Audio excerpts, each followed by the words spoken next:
કોંગ્રેસના fire brand સાંસદ ગેનીબેન ઠાકોર જીત બાદ યાત્રાધામ અંબાજી માં અંબાના ચરણે શીશ નમાવી લીધા માતાજીના આશીર્વાદ।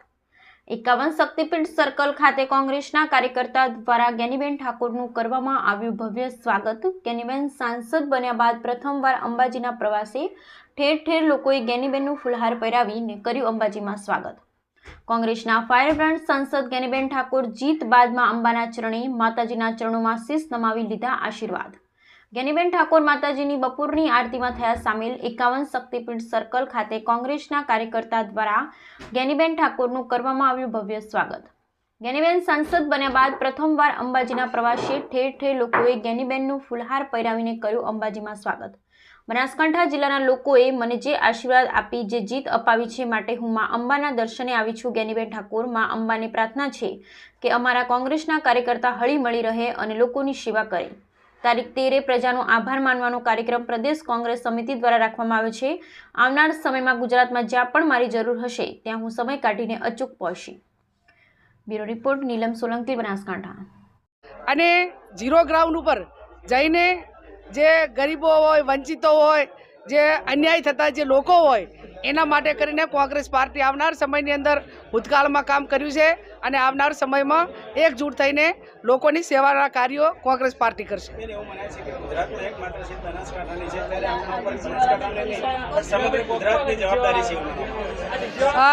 અમારા ખૂબ જ બધા સિનિયર આગેવાનો છે, પ્રદેશનું અમારું શીર્ષ નેતૃત્વ છે અને અમારી એક પાર્ટીની ચેનલ છે। ચેનલ થ્રુ 13 તારીખે સમગ્ર ગુજરાતની પ્રદેશ કોંગ્રેસ સમિતિ એક સંસદ તરીકે નહીં પણ એક કોંગ્રેસના કાર્યકર તરીકે એક પ્રજાએ આશીર્વાદ આપ્યા છે। પ્રજાના આભાર માનવા માટેનો કાર્યક્રમ એ પ્રદેશ કોંગ્રેસ સમિતિ ખાતે રાખેલો છે।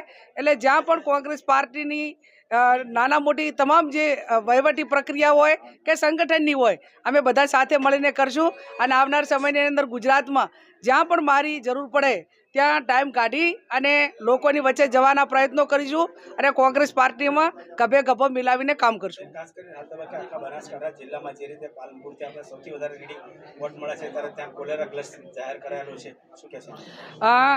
પાલનપુરમાં જે કોલેરાગ્રસ્ત વિસ્તાર છે એના માટે કરીને મારા કોંગ્રેસના આગેવાનોએ આવેદનપત્ર આપ્યું છે।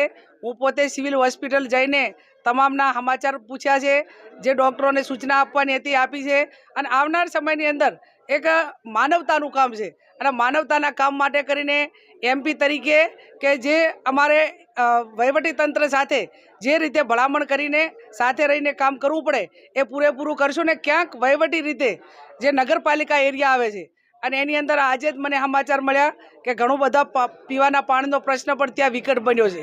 એટલે કલેક્ટરશ્રી સાથે હું અત્યારે જ મુલાકાત કરવાની છું, પરિસ્થિતિ વાકેફ કરવાની છું અને જે વહીવટી રીતે સૂચનાઓ આપવાની થાય એ અમે આપીશું।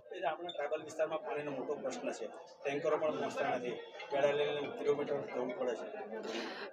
અમારા સ્થાનિક ધારાસભ્ય પણ અગ્રેસિવ રહી અને લોકો વચ્ચે કાયમી કામ કરે છે, પણ ઉનાળાની અંદર પાણીનો પ્રશ્ન એ થોડોક વિકટ બને છે। એ આખા જિલ્લાની સમસ્યા છે, પણ જે વર્ષોથી શાસનમાં બેઠેલા લોકોએ કાયમી એનું નિરાકરણ લાવીને યોજનાઓ બનાવવી જોઈએ, એ ક્યાંક ને ક્યાંક બની નથી।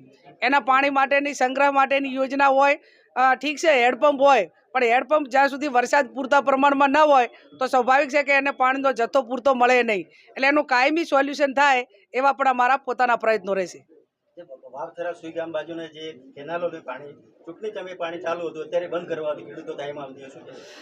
અમારો વિસ્તાર 100% નર્મદા કમાન્ડ એરિયામાં આવે છે અને ત્યાં ચૂંટણીના હિસાબે પાણી બંધ કર્યું એવું નથી।